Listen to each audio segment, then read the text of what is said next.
People always told me I was the kind of man you could set your watch by. Reliable, structured, dull to some, but I always wore that like a badge of honor. My name's Robert Mathers.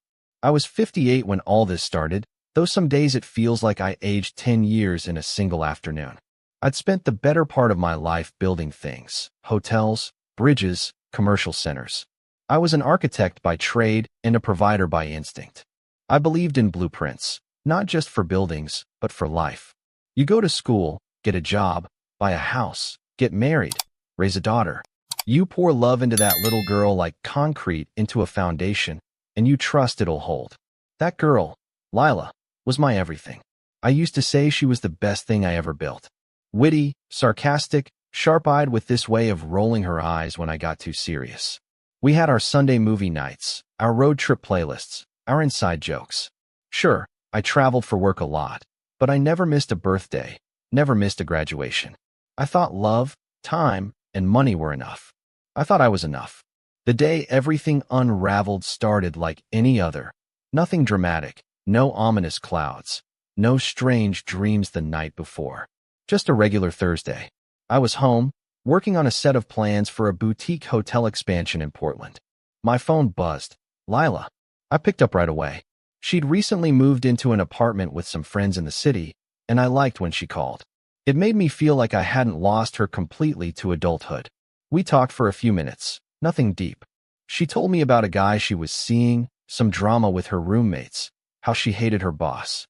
I gave my usual dad responses, trying not to lecture, but always slipping into problem-solving mode. Then she said, "All right, Dad, I gotta run. Love you." And the call ended, or so I thought. But the line didn't actually disconnect. I was just about to set the phone down when I heard her laugh. That casual, amused kind of laugh that always made me smile. Except this time, it didn't. "Funny old man," she said, still chuckling. "He doesn't know he's not my real dad." Silence. Then another voice, a girl's, maybe her roommate. "Wait, what?" Lila kept going, as if the words didn't mean anything. "Yeah, Mom told me ages ago. I just never said anything. I mean, whatever. He raised me, but he's not my real father. The day he finds out will be when I sell his house out from under him." She laughed again, harder this time, and I felt something inside me crack. Not break entirely, not yet, but crack. I sat there, phone pressed to my ear, completely still. No anger, no yelling, just stillness. Like I was watching a man I used to be from a distance, and he had no idea what was coming. I hung up the phone with a smile, the kind of smile that masks a full-body numbness. I didn't call her back. I didn't text her. I didn't even breathe deeply for a few minutes. I just sat there, blinking at the wall, hearing the echo of her words over and over again. "Funny old man, not my real dad, sell his house." Those words didn't come from a place of pain or confusion. They weren't a slip of the tongue or the result of a fight. They were casual, cruel, and fully conscious. It was like she had peeled off a mask I didn't know she was wearing, and under it was someone I didn't recognize at all. And just like that, every childhood drawing she gave me, every Father's Day card, every bedtime story, and whispered goodnight, all of it, felt like a lie performed on cue. I didn't cry. I want to be clear about that. Not because I'm some stoic hero in this story, but because it was too much to process in that moment. My body didn't know which emotion to pick first. So I moved. Not emotionally. Physically. I walked into my study, pulled out the file where I kept my will and estate documents, and I started revising. With methodical precision, I erased her name from the beneficiary list. I called my lawyer and told him I wanted everything put in a private trust, with contingencies that kept my estate locked down tighter than Fort Knox. I worked through the night like it was any other blueprint, except this time, I was designing an escape hatch from betrayal. Every time her voice echoed in my head, I tightened a clause or removed a loophole. It wasn't revenge. It was self-defense. That night, I didn't sleep. I sat on the edge of my bed, looking at a framed picture of Lila and Hannah, my wife, her mother, taken on our trip to Cape Cod 3 summers back. They looked so happy. Lila had sea salt in her hair, and Hannah was leaning into her, laughing. I remembered taking the photo, feeling like the luckiest man alive. Now, I couldn't help but wonder, was Hannah laughing because she knew the truth? Did she sit beside me all those years, celebrating anniversaries and holidays, knowing that the very foundation of our family was built on a lie? My mind started rewriting everything, reinterpreting every moment through this new lens. The long business trips, the slight coldness in Hannah's eyes when I came home, the way she always changed the subject when I talked about updating the will. I felt like I was drowning in memories that had turned toxic. By sunrise, I had made a decision. I wasn't going to confront Lila first. She was a symptom. Hannah was the source. If what Lila said was true, and God, it felt true, then Hannah had kept this secret from me for over 2 decades. That's not a mistake. That's a strategy. That's a betrayal so deep it shifts the ground beneath your feet. And I absolutely knew, that if I didn't handle this right, she'd find a way to gaslight me, to play victim, to twist the story until I was the one apologizing for not being more present or loving or understanding. So I needed proof. Cold, clinical, irrefutable proof. And when I had it, I wouldn't yell. I wouldn't threaten. I would end it all with the same quiet finality with which I had hung up that phone. I don't think most people understand how much damage can hide behind silence. There's this belief that chaos always announces itself with shouting, broken glass, or slammed doors. But I've learned that the most devastating things often arrive quietly, like a breeze before a storm or a smile before a lie. In the days after Lila's accidental confession, I didn't rage or accuse. I went about my routine like a man waiting for test results, pretending life was still intact even as the foundation had already buckled. I still made my coffee the same way, still nodded at the neighbors when I took my morning walks, still kept the sprinkler system in check. Outwardly, nothing changed. But inside, I was building something much darker, something final. I started by moving money. Not because I thought they'd try to take it, not yet, but because I needed to feel like I had control over something. I locked down joint accounts, shifted funds into a personal savings account she didn't know about, and scheduled a meeting with my estate attorney under the guise of updating retirement plans. My lawyer, Richard, had been a friend of mine for 20 years. We played golf together sometimes, mostly badly. When I told him I needed to revoke Lila's beneficiary rights and set up a trust with airtight conditions, he raised an eyebrow but didn't pry. "Family stuff?" he asked. I nodded. "You could say that." The changes were quick, brutal, even. I left no room for sentimentality. No vague promises of reconciliation down the line. If everything blew up, they'd walk away with nothing. And yet, a part of me hoped, naively, maybe, that it wasn't true. That somehow Lila had been misinformed or cruel in the way young people can be when they think they're being clever. I even imagined confronting her and having her laugh it off. "Dad, that was a joke. You didn't seriously believe that, did you?" But hope is just the prelude to heartbreak. I couldn't go to her without confronting Hannah first. She was the only one who could confirm what I now suspected with every fiber of my being. So I planned it out like a blueprint. Step 1, request the truth. Step 2, demand proof. Step 3, if step 2 fails, obtain it myself. It was a Sunday afternoon when I finally brought it up. The house smelled like garlic bread. Hannah was cooking, humming to herself. The sound used to calm me. Now it grated. I waited until she was setting the table. She looked up at me, smiling. "You're quiet today," she said. "Long week." I didn't smile back. I pulled out a chair and sat down. "I need to ask you something, and I want you to tell me the truth." She stopped mid-motion, a plate in one hand. "Okay." Her eyes narrowed slightly, reading the tone. I stared at her and asked, plainly, "Is Lila my biological daughter?" Her expression didn't change right away. That's how I knew. There was a brief flicker, half a heartbeat, where her body froze before her face caught up. She forced a chuckle. "What? Of course she is."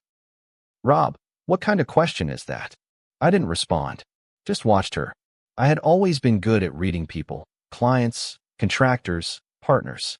I could see when someone was selling me half-truths or hiding a budget cut behind smooth talk. Hannah looked like one of those men now. I repeated the question. "Is she biologically mine?" This time, the laugh came faster, more brittle. "You're being ridiculous. Who put that idea in your head? Was it Lila? She jokes about dumb stuff all the time. You know how she is." I leaned back, folding my arms. I overheard her. She didn't hang up her phone. She told someone I wasn't her real dad. She said you told her a long time ago. The color drained from Hannah's face like water running down a drain. The plate in her hand trembled slightly. She said that. Her voice was soft, almost whispering. I didn't answer. I didn't need to. I was giving her a final chance to tell the truth, to own it. She closed her eyes, took a breath, and then opened them again. It was a mistake. Rob, I swear to you, it was just one time. You were gone so much, traveling all the time. I was lonely. I was overwhelmed with Lila, and you weren't there. I didn't mean for it to happen. I didn't think she'd turn out not to be yours. That was it. No denial. No outrage. Just a quiet, desperate admission. I felt something heavy settle into my chest. Not grief. Not yet, but resignation. Who was it? I asked. Her lips tightened. It doesn't matter. He's not in her life. Never was. But you knew? I asked again. You knew all this time and said nothing? Her eyes welled up with tears, and she reached across the table, but I pulled back. I was scared, she whispered. Scared you'd leave. Scared you'd hate me. I thought maybe it didn't matter. You raised her, Rob. You were always her father. I laughed then. Not a joyful laugh, but the kind that comes when your heart can't decide if it's breaking or boiling. Don't turn this into a compliment. You lied to me. For over 20 years. Because I had to, she snapped suddenly. You weren't around, Rob. You were always somewhere else, buried in work. I was exhausted. Alone. He was just there. And I was weak. But you were never supposed to find out. That last part was the most honest thing she'd said. I was never supposed to know. Not because she regretted it, but because my ignorance was convenient. I stood up slowly. I want a paternity test, I said. Rob, no. This isn't negotiable. Her face crumpled. What does it change? You've raised her. She loves you. I shook my head. She loves the version of me that didn't know. That man's gone. And with that, I walked out. She followed me, pleading, crying, calling my name. But I didn't turn back. I had heard enough. I was done listening to lies disguised as love. All I wanted now was the truth in black and white. A swab of DNA and a piece of paper to confirm what my gut already knew. I had built my life around a story. And now I was about to find out just how false that story really was. The testing center was cold, not physically, but emotionally. Sterile, efficient, impersonal. It sat on the edge of town, near a row of dental offices and tax prep storefronts. Nothing about it looked like the place where a man's entire understanding of his life could fall apart. I sat in the waiting area flipping through a magazine I wasn't reading, my name already signed on the clipboard. The receptionist had given me a form with checkboxes: suspected infidelity, parental verification, legal dispute. I didn't check anything. I left it blank. What was I supposed to say? That I was confirming whether the child I raised, loved, and devoted my life to was ever mine to begin with? It didn't fit neatly into a category. It felt too big for paperwork. Hannah showed up 15 minutes late, sunglasses on, like that would hide anything. She'd cried before arriving. Her eyes were puffy, her lips pressed into a thin, defensive line. She didn't speak to me as she sat down across from me in the waiting area. I didn't say anything either. We waited in silence, like strangers sitting on opposite ends of a confession. When they called our names, I stood up first. She hesitated, then followed. The technician was kind enough, young guy, mid-30s maybe, with a calm voice. He explained the process like we were getting flu shots instead of clarity. Open your mouth. Swab against the inside of your cheek. Done. It was that simple. 2 swabs. 2 envelopes. A barcode. A wait time of 5 to 7 business days. But in that wait, I died 1,000 small deaths. I went to work, pretended to function, but my mind was always on that envelope. I kept thinking about the moment Lila was born, how I'd held her, cried in the delivery room, whispered promises into her tiny ear. I remembered her first words, her first steps, the time I built her a treehouse and she brought me lemonade in a sippy cup because she wanted to pay me. All of it, every damn memory, felt suspended in question marks now. Was I just some well-meaning stand-in? A stand-in who thought he had a starring role? I tried to sleep, but my dreams were filled with hollow echoes, Lila calling me Dad, with a voice that wasn't really hers. I started avoiding calls from her, and Hannah too. I told them I needed space. And what I really meant was, I need to be ready to bury the life I thought I had. The results arrived on a Tuesday. The envelope was plain, white, unassuming. I took it inside, locked the door, and sat down in my study. For a long moment, I didn't move. My hands trembled slightly as I broke the seal. The paper inside was straightforward. Percentages, probabilities, a clean conclusion. Probability of paternity, 0%. That was it. No fanfare. No explanation. Just cold truth. I read it twice, then 3 more times, as if repetition could change the outcome. But the words didn't budge. Lila was not my biological daughter. I let the paper fall onto the desk, leaned back in my chair, and stared at the ceiling. I didn't cry, but I wanted to. Not because of the science. Not even because of Hannah. I wanted to cry for the man who had loved so fully, so blindly, only to discover he was never the protagonist of his own family. I didn't call Hannah. I didn't need her tears, or her excuses, or her recycled lines about loneliness. Instead, I sent her a photo of the results. No caption, no threats, just the facts.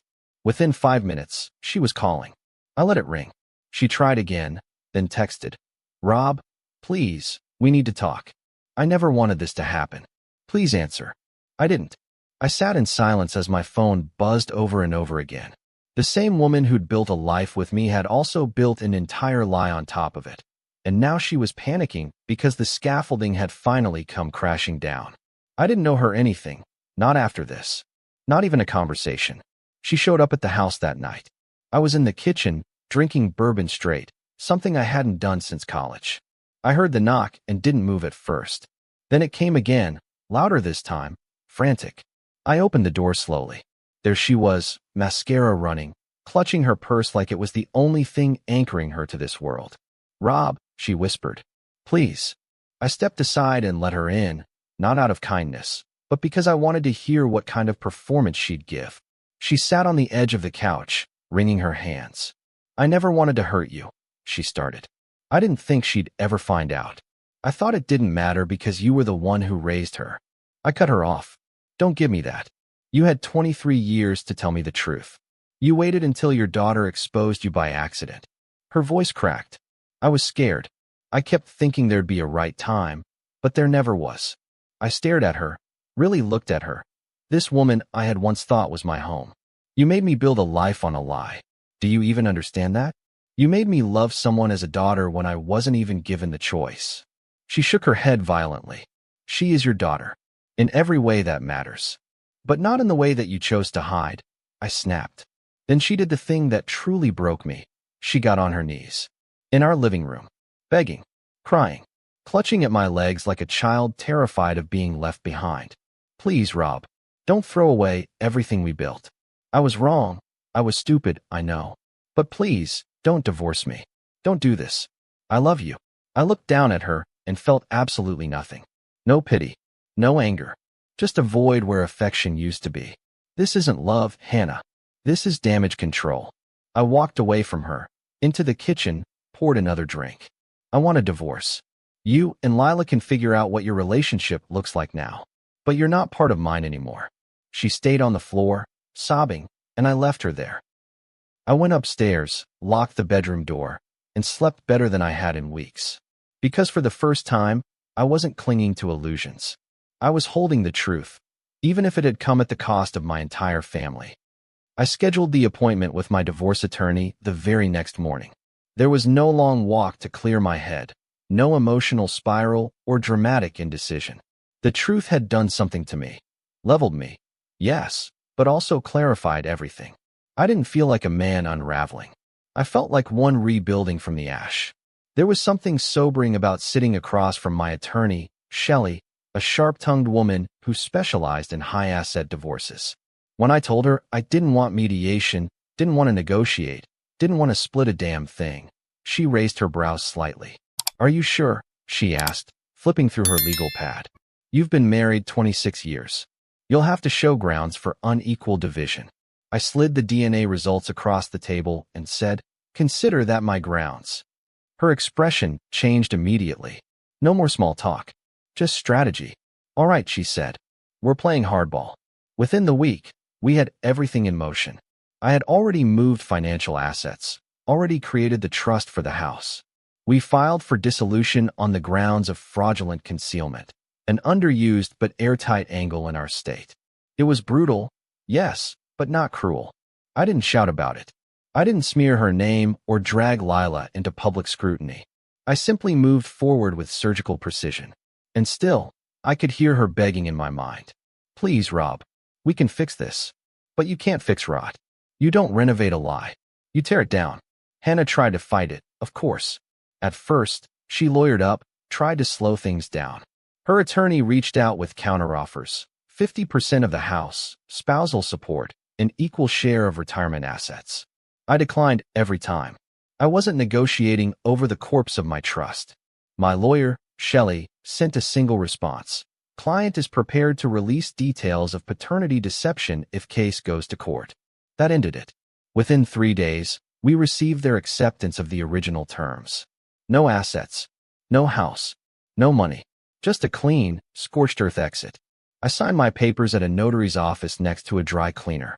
When I looked at the final line, petitioner, Robert Mathers, I didn't feel triumph. I felt gravity, like a mountain shifting inside me. I served her the papers myself, not out of spite, but because I needed to look her in the eye one last time and know that she saw what she lost. I didn't call or text. I drove to the townhouse she'd rented 2 miles away, knocked on the door, and waited. She answered with her hair pulled back and dark circles under her eyes. She looked older somehow, tired, broken in ways I couldn't fix and no longer wanted to. I handed her the envelope. It's done, I said simply. Her eyes scanned the first page and then filled with tears. You really did it, she whispered. You really left us. I stayed calm. You left me a long time ago. I just didn't see it until now. That's when Lila appeared behind her, barefoot, in sweats, hair a mess. She looked between us, confused at first. What's going on? She asked. Hannah couldn't speak. I looked at Lila, and I knew it was the last time I'd see her. Not because I wanted it that way, but because I couldn't play pretend anymore. Ask your mother, I said. She stepped forward. Dad. I held up a hand. Don't call me that. Her face crumpled like paper. I didn't mean it, she whispered. That thing on the phone. I was just talking shit. I didn't think you'd. Exactly, I said. You didn't think. I turned around and walked away, not out of pettiness, but out of preservation. I didn't owe either of them anything.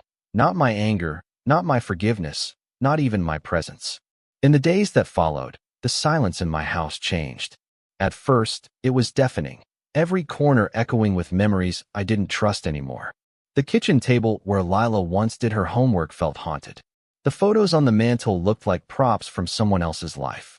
But over time, that silence softened. I started filling the space with new things. I moved the furniture around, painted the hallway a deep blue I'd always liked but never suggested because Hannah thought it was too cold. I opened windows more often, let in air and sunlight, let them cleanse the house in ways bleach couldn't. Thomas, my younger brother, came over with a 6-pack one night. He'd always been the more cynical one between us, never married, no kids, traveled for work and made no apologies. When I told him everything, he didn't gasp or shake his head in disbelief. He just said, Jesus, you gave them everything. I nodded. I know. He cracked a beer. You did the right thing. And hearing that, from someone who'd always questioned my choices, meant more than I expected. We drank. We laughed bitterly. We talked about our parents. And he told me I should take a trip somewhere far. Clean break, he said. Change the scenery. You've earned it. That night, I booked a trip to Scotland. No itinerary. Just a flight, a rental car, and a list of places I wanted to see with my own eyes. Castles, mountains, cold lochs, and gray skies. It felt right, something ancient to match the depth of what I'd lost. The day before I left, I packed up a few boxes of Lila's old things, photos, trophies, drawings, and took them to a storage unit. I didn't throw them out. I wasn't angry. I just couldn't look at them anymore. They were artifacts of a story I no longer belonged to. And when the flight took off, I didn't look back. I stared straight ahead, not because I was brave, but because I was finally done letting the past write my story. I was moving forward, not with rage, but with resolve. They could keep their lies. I'd reclaim my peace. Grief doesn't always feel like sadness. Sometimes it feels like nothing. A great, yawning emptiness that swallows your mornings and eats your evenings whole. That was what I faced when I came back from Scotland, jet-lagged, windburned, and changed. The trip didn't fix me. It wasn't one of those spiritual journeys you read about where a man stares at a mountain and comes home healed. But it gave me space. Space to breathe, to sit with the silence, to walk trails with no names and think without being haunted. And when I returned, something in me had solidified. Not like stone, but like wood, sturdy, reshaped by pressure, carved by pain, but still warm and human. I wasn't the same man who had boarded that plane. I was something quieter, sharper, more grounded. The house felt different too. It wasn't haunted anymore. It was just mine. I remember the first time I opened the front door after coming back. The air smelled stale, untouched. Dust had settled along the baseboards, and a few leaves had blown in through the kitchen window I'd accidentally left cracked. But it felt peaceful. No footsteps upstairs. No quiet sobbing behind a bedroom door. No waiting for the next difficult conversation. I stood in the foyer for a long time, just listening. That was the moment I realized I wasn't waiting for them to come back anymore. I wasn't hoping for a call, or a letter, or some dramatic apology that would suddenly make 23 years of lies okay. That door had closed. And even if someone knocked, I wasn't answering. I spent the first week back doing things I had put off for years. Not because they were urgent, but because I needed the house to feel like mine in every corner. I gutted the guest room where Lila used to sleep during holidays and turned it into a reading nook. Put in floor-to-ceiling shelves. Painted it a dark forest green.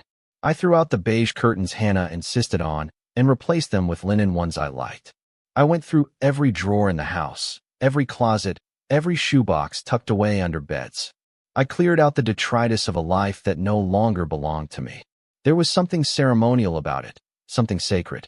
A man shedding a skin he never chose to wear. The neighbors noticed, of course. We live in one of those suburban neighborhoods where everyone waves, but no one really knows each other. Still, gossip travels fast. Word had spread. Hannah moved out. Lila hadn't been seen in weeks, and I was suddenly home more often. A few kind souls dropped off casseroles I didn't ask for, and one well-meaning woman named Bev asked if I was holding up okay.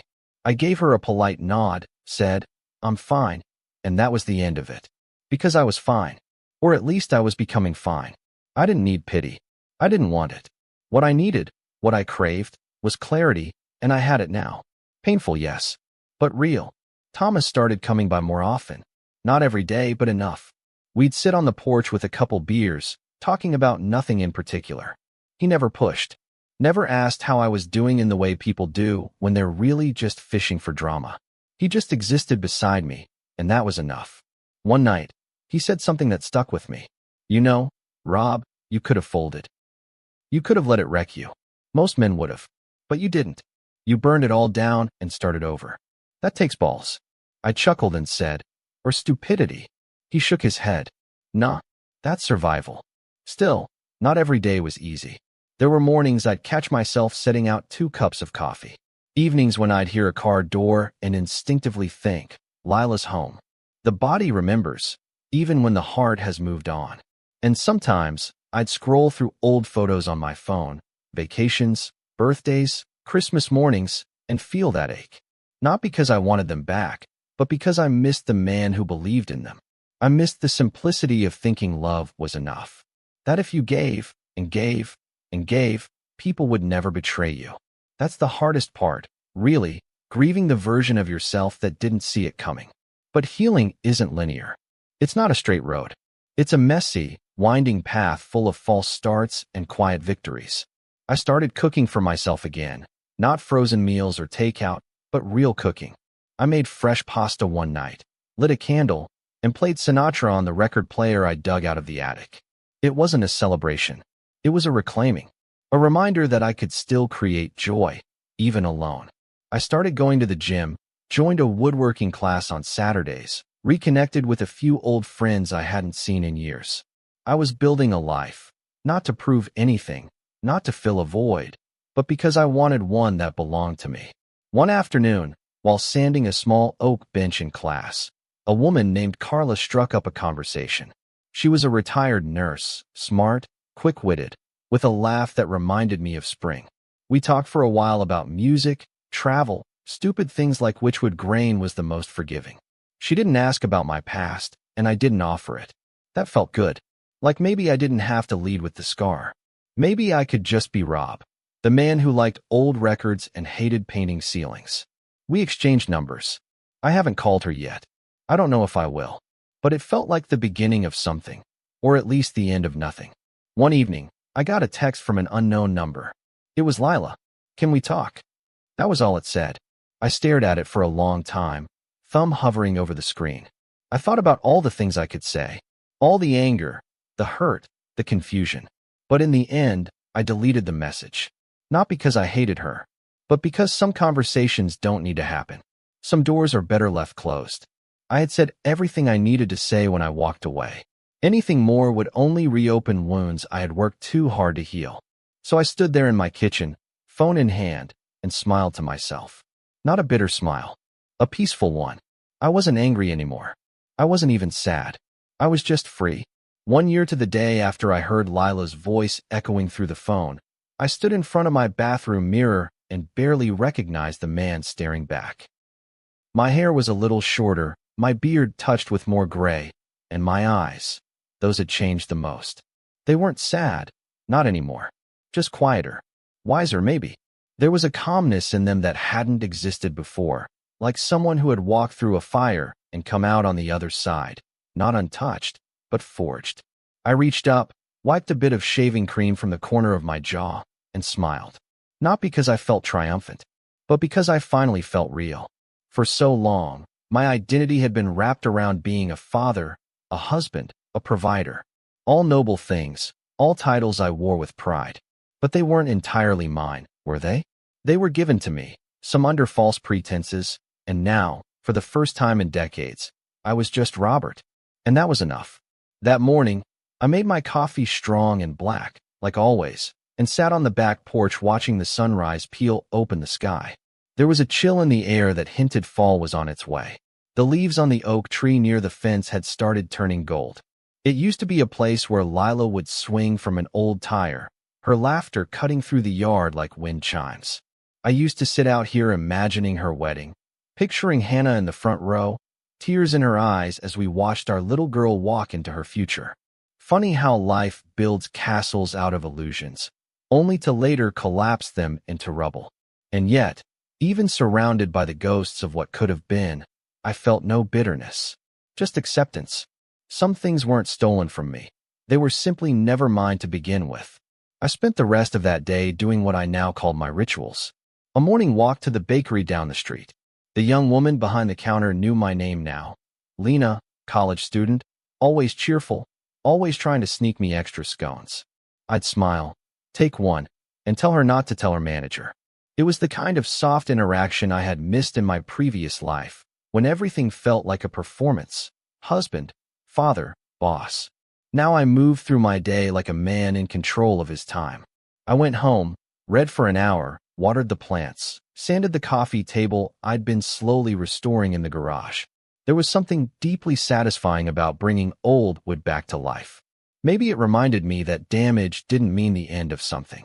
Sometimes, it was just the beginning of a different version of it. That afternoon, Thomas dropped by with a couple of beers and a smirk. "You're starting to look like one of those smug guys in retirement commercials," he said. All peaceful and content and insufferably zen. I laughed and handed him a bottle. "You're just jealous you didn't get betrayed into enlightenment." He raised a brow. "You're not wrong." We sat outside for an hour, not talking much, just listening to the wind move through the trees and watching squirrels chase each other across the yard. Eventually, he turned to me and asked, "You ever think about reaching out?" I knew who he meant. I didn't even have to ask. I shook my head. "No," I said. "I've thought about it. But I've also thought about why I shouldn't." He nodded, respecting that. "You're a better man than me." "No," I replied. "Just a man who finally learned his lesson." There had been moments, brief, flickering moments, where I wondered what might happen if I opened the door again. If I called Lila. If I sat down with Hannah, just once, to hear whatever version of the truth she had left to tell. But every time that thought came, I imagined the cost. The unraveling. The reopening of a wound that had finally stopped bleeding. Forgiveness didn't require reunion. It didn't even require understanding. Sometimes, forgiveness was just choosing not to let someone occupy space in your soul anymore. And I had chosen peace. That was my form of forgiveness. Not for them, for me. Later that evening, I stood in the hallway staring at an old photo I'd taken down months ago and finally decided what to do with it. It was one of the three of us, Cape Cod, 3 summers ago, the last real vacation we'd taken as a family. I had kept it in a drawer, unsure whether to toss it or keep it buried like a time capsule. But now, I pulled it out of its frame, carefully slid it into a manila envelope, and labeled it past. I placed it in the box with a few other things I no longer needed out in the open. Not to erase them, but to put them where they belonged. In the past. A chapter closed, no longer dictating the pages ahead. That night, I wrote a letter to myself. I'd started doing that recently. Just notes, reflections, promises. Not for anyone else to read. Just for me. In this one, I wrote, "You survived. You saw the truth and didn't look away. You didn't let it kill you. You rebuilt, slowly, painfully, and you did it without losing your kindness. Be proud of that. Be proud of the boundaries you kept and the love you gave freely, even when it wasn't returned honestly. You were a good man. You still are." I folded it, slid it into a journal, and felt something lift from my chest. Not relief, exactly, but release. As I got into bed that night, I glanced around the room. The new linens, the fresh paint, the absence of her side. It didn't feel empty anymore. It felt like mine. A room I could dream in again. A place where I could close my eyes without waiting for the other shoe to drop. And as I drifted off to sleep, I realized something. I didn't just lose a wife and a daughter. I lost the illusion of safety, the comfort of routine, the mask of a life I thought was perfect. But in that loss, I found something better, myself. If you've ever had to walk away from people you once loved because they betrayed you in ways that can't be undone, this story is for you. Sometimes protecting your peace means choosing truth over comfort and letting go of those who don't deserve your trust. If you've been through something similar, drop your story in the comments. Someone out there might need to hear it. Don't forget to like and subscribe if this story moved you. Your support helps more people find the courage to choose themselves. See you soon in the next story.